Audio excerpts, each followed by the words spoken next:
Hello class 12। चलिए आज chapter 1 का कर लेते हैं निर्मल प्रकाशन से। आधुनिक से मैंने फर्स्ट चैप्टर का दे दिया है, आज करेंगे निर्मल प्रकाशन से चैप्टर 1। पहला चैप्टर है भारत का समाज और राजनीति 10वीं और 17वीं शताब्दी के बीच। तो यहाँ पर इसमें फर्स्ट चैप्टर में ही सारा चीज़ दिया गया है, फर्स्ट चैप्टर में ही। और आधुनिक में फर्स्ट चैप्टर को डिवाइड कर दिया गया है 3 भागों में, 1.1, 2 और 3। लेकिन इसमें फर्स्ट चैप्टर में ही वो तीनों का जो भूमिका है, जो तीनों की जो व्याख्या है, वो सब को दिया गया है इसमें ही। तो आप इसमें कोई कन्फ्यूज़न नहीं होना चाहिए कि इसमें अलग से नहीं दिया गया है। तो चैप्टर में सब कुछ दिया गया है, मतलब भारत का समाज और राजनीति 10वीं और 17वीं शताब्दी के बीच, इसके अंतर्गत सारे दिए गए हैं जो कि आधुनिक में है। तो जैसे कि मैंने बताया ये निर्मल का है। तो चलिए इसको स्टार्ट करते हैं, एमसीक्यू की तरफ चलते हैं। पहला प्रश्न है, सुलह एक कुल की नीति किसने चलाई? 4 ऑप्शन दिए गए हैं, आंसर है हमारा अकबर। अगला है दूसरा नंबर, किताबुल हिंद की रचना किसने की? आंसर है अल बरूनी ने। तीसरा है, अल बरूनी ने विदेशी व्यापार से जुड़े किस बंदरगाह का उल्लेख किया? आंसर होगा ऑप्शन डी, उपरोक्त सभी। तो आप लोग ऑप्शन भी बहुत अच्छे से देखिए और करेक्ट आंसर को मार्क कीजिएगा। अगला है चौथा नंबर, अल बरूनी के अनुसार उसके समय में भारत में कौन सी भाषा साहित्य की मूल थी? आंसर होगा ऑप्शन डी, संस्कृत। 5वां नंबर है, उत्तर भारत में नागर शैली में निर्मित मंदिर का नाम बताओ। आंसर है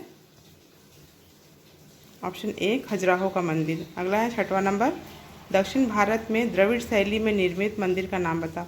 आंसर है ऑप्शन डी, बृहदेश्वर मंदिर। अगला है 7वां नंबर, अल बरूनी की पुस्तक किताबुल हिंद की भाषा क्या है?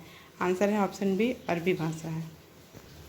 8वां नंबर है, अल बरूनी कहाँ से भारत आया था? आंसर होगा ऑप्शन ए, ख्वारिज्म से। 9वां नंबर है, अल बरूनी किसके साथ भारत आया था? आंसर होगा ऑप्शन बी, महमूद गजनबी। 10वां नंबर है, मार्को पोलो किस देश का नाविक था? आंसर है ऑप्शन बी, इटली। 11वां नंबर है, मार्को पोलो कब भारत आया था? आंसर है ऑप्शन डी, 1292। 12वां नंबर है, मार्को पोलो के यात्रा वृतांत का नाम बताइए। आंसर होगा option D, the travels of Marco Polo. अगला है 13वां नंबर, काला सोना के नाम से किसे जाना जाता है? आंसर होगा ऑप्शन सी, काली मिर्च। 14 नंबर है, मार्को पोलो के अनुसार अंतर्राष्ट्रीय व्यापार के केंद्र कौन थे? आंसर है ऑप्शन डी, ए और बी दोनों। 15वां नंबर है, मार्को पोलो ने तत्कालीन भारतीय समाज की किस प्रथा का उल्लेख किया? आंसर होगा ऑप्शन डी, ए और बी दोनों। 16वां नंबर है, मार्को पोलो के अनुसार तत्कालीन भारतीय समाज कितने वर्गों में बटा हुआ? आंसर होगा ऑप्शन ए, 4। 17वां नंबर है, मार्को पोलो के अनुसार तत्कालीन भारत में कौन से त्यौहार धूमधाम से मनाए जाते थे? आंसर होगा ऑप्शन डी। अगला है 18वां नंबर, मार्को पोलो ने किस बौद्ध विश्वविद्यालय का उल्लेख किया? आंसर होगा ऑप्शन डी। अगला है 19वां नंबर, दक्षिण भारत के मंदिरों में मौजूद किसकी मूर्ति ने मार्को पोलो को प्रभावित किया? आंसर होगा ऑप्शन सी, नटराज। 20वां नंबर है, इब्न बतूता कहाँ का निवासी था? आंसर है ऑप्शन बी, मोरक्को।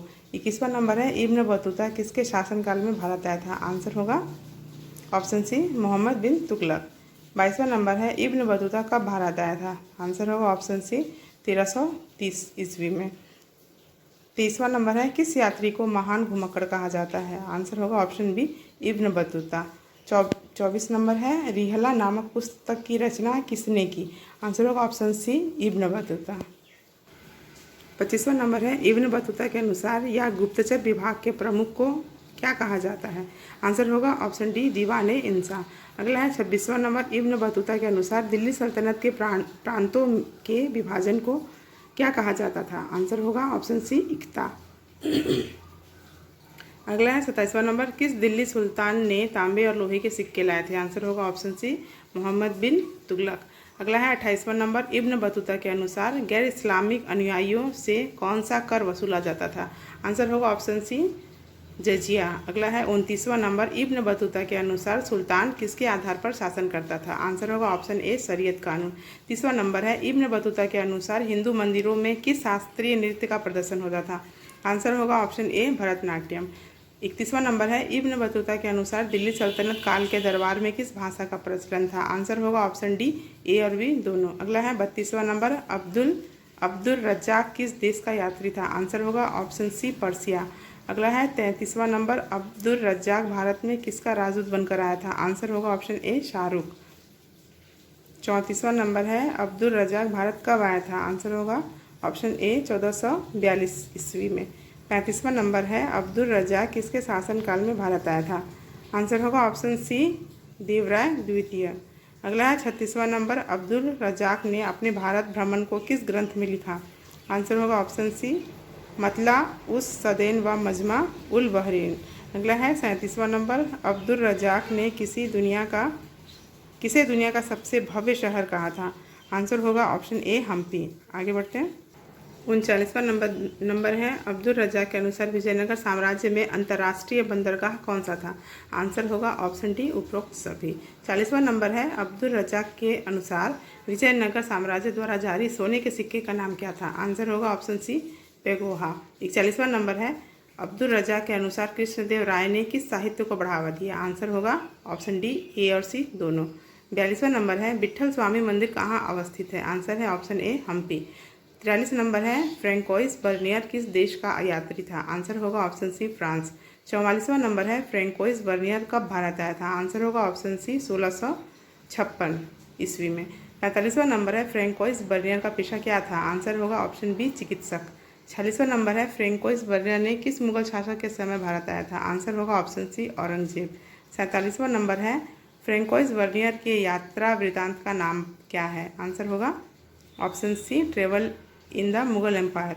48वां नंबर है, फ्रैंकोइस बर्नियर के अनुसार जमीन से राजस्व वसूली को किस नाम से जाना जाता है? आंसर होगा ऑप्शन सी जब्ती। अगला है 49 नंबर, मुगल साम्राज्य में सूखे के विभाजन को किस नाम से जाना जाता है? आंसर होगा ऑप्शन बी परगना। अगला है 50वां नंबर, अबुल फजल ने कौन सी पुस्तक लिखी? आंसर होगा ऑप्शन डी ए और बी दोनों। 51 नंबर है, मुगल दरबार की प्रशासनिक भाषा क्या थी? आंसर होगा ऑप्शन ए पर्सियन। 52 नंबर है, भक्ति शब्द का अर्थ क्या है? आंसर होगा ऑप्शन बी त्याग। 53 नंबर है, अलवार संप्रदाय के लोग किनकी आराधना करते हैं? आंसर है ऑप्शन बी विष्णु। अगला है 54 नंबर, नयनार संप्रदाय के लोग किनकी आराधना करते हैं? आंसर होगा ऑप्शन बी शिव। 55 नंबर है, दक्षिण भारत में भक्ति आंदोलन कब फैला? आंसर है ऑप्शन ए 6वीं से 10वीं के बीच। अगला है 56 नंबर, भक्ति आंदोलन के मुख्य संत कौन थे? आंसर है ऑप्शन डी उपरोक्त सभी। 57 नंबर है, भक्ति आंदोलन की मूल अवधारणा किस पर आधारित थी? आंसर है ऑप्शन डी उपरोक्त सभी। 58 नंबर है, भक्ति आंदोलन के जनक कौन थे? आंसर होगा ऑप्शन ए रामानुज। 59 नंबर है, रामानुज का जन्म कब हुआ था? आंसर होगा ऑप्शन बी 1017 ईस्वी। 60 नंबर है, भक्ति संतों ने किसकी प्राप्ति को अपने जीवन का अंतिम लक्ष्य माना? आंसर होगा ऑप्शन बी मोक्ष। 61 नंबर है, वैष्णव संप्रदाय के प्रमुख भक्ति संत कौन थे? आंसर होगा ऑप्शन डी उपरोक्त सभी। 62 नंबर है, रामानंद ने किस सिद्धांत का विरोध किया? आंसर है ऑप्शन डी ए और बी दोनों। 63 नंबर है, रामानंद के मुख्य शिष्य कौन थे? आंसर है ऑप्शन डी उपरोक्त सभी। 64 नंबर है, कबीर किसका विरोध करते थे? आंसर है ऑप्शन डी उपरोक्त सभी। 65 नंबर है, कबीर ने किस सिद्धांत पर बल दिया? आंसर होगा ऑप्शन डी उपरोक्त सभी। 66 नंबर है, कबीर ने किसके माध्यम से अपने विचारों का प्रचार किया? आंसर है ऑप्शन डी उपरोक्त सभी। 67 नंबर है, गुरु नानक का जन्म कब हुआ? आंसर होगा ऑप्शन ए 15 अप्रैल 1469। अगला है 68 नंबर, सिख धर्म के प्रवर्तक कौन थे? आंसर होगा ऑप्शन सी गुरु नानक। 69 नंबर है, गुरु नानक के उपदेशों का संग्रह कहाँ किया गया? आंसर होगा ऑप्शन डी गुरु ग्रंथ साहिब। अगला है 70 नंबर, खालसा पंथ की स्थापना किसने की? आंसर है ऑप्शन सी गुरु गोविंद सिंह। 71 नंबर है, गुरु नानक की शिक्षा का उद्देश्य क्या है? आंसर है ऑप्शन डी उपरोक्त सभी। 72 नंबर है, बंगाल में भक्ति आंदोलन के प्रमुख संत कौन थे? आंसर है ऑप्शन बी चैतन्य। 73 नंबर है, चैतन्य का वास्तविक नाम क्या था? आंसर होगा ऑप्शन सी विशंभर। 74 नंबर है, गीत गोविंद की रचना किसने की? आंसर होगा ऑप्शन बी जयदेव। 75 नंबर है चैतन्य के आराध्य देव कौन थे? आंसर है ऑप्शन बी कृष्ण। 76 नंबर है गौरांग के नाम से किसे जाना जाता है? आंसर है ऑप्शन सी चैतन्य। 77 नंबर है मीराबाई के आराध्य देव कौन थे? आंसर है ऑप्शन ए श्री कृष्ण। 78 नंबर है मीराबाई का विवाह किसके साथ हुआ? आंसर होगा ऑप्शन बी महाराजा भोजराज। अगला है 79 नंबर मीराबाई के भक्ति गीत को क्या कहा जाता है? आंसर है ऑप्शन ए पदावली। 80 नंबर है भक्ति आंदोलन का मुख्य उद्देश्य क्या है? आंसर है ऑप्शन डी उपरोक्त सभी। 81वां नंबर है भारत में चिश्ती संप्रदाय के प्रमुख संत कौन थे? आंसर होगा ऑप्शन डी उपरोक्त सभी।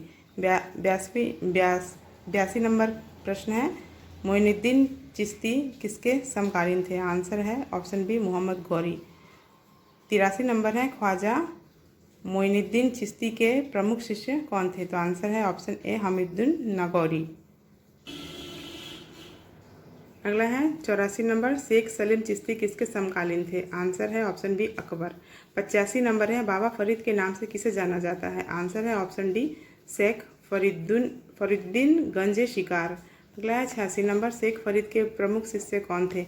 आंसर है ऑप्शन ए निजामुद्दीन औलिया। अगला है 87 नंबर सोहरावर्दी सूफी संप्रदाय के प्रवर्तक कौन थे? आंसर है ऑप्शन ए शिहाबुद्दीन सोहरावर्दी।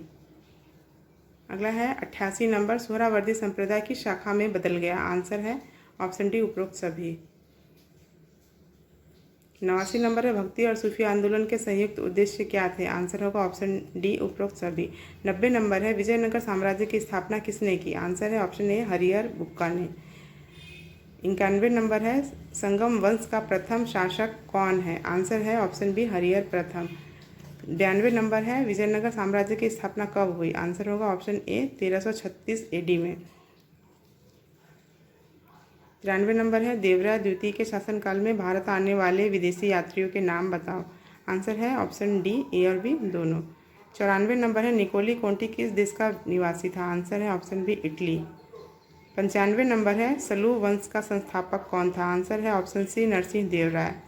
96 नंबर है तुलु वंश का संस्थापक कौन था? आंसर है ऑप्शन सी वीर नरसिंह। 97 नंबर क्वेश्चन है तुलु वंश का अंतिम शासक कौन था? आंसर होगा ऑप्शन ए सदाशिव राय।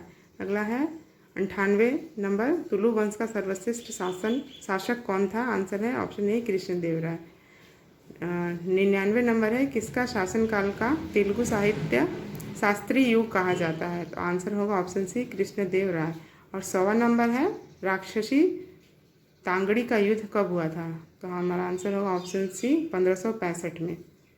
तो यहाँ तक 100 प्रश्नों का उत्तर हो चुका है और भी बहुत सारे बचे हैं। तो पार्ट 2 करके आप लोग डिमांड करोगे तो फिर मैं दूंगी, कमेंट करते हो तो चलिए मिलते हैं अगली वीडियो में। Thank you.